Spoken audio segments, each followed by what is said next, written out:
Good morning mga ka-fitness. Happy Sunday everyone. So nalang ko i-share sa inyo ano.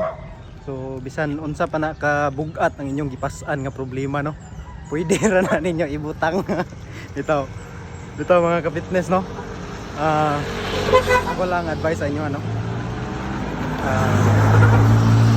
Kay atot pa nila every problem is unsolvable no. So wala gyud problema nga dili masulbad no. So salig lang ta always no, pray lang ta always because God is omnipotent, omnipresent no.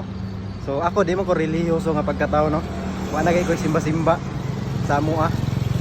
So ako lang i-share lang ako ang inyong ang ako ang na experience no. So mao ra na mga ka-fitness. Happy Sunday everyone. Bye bye.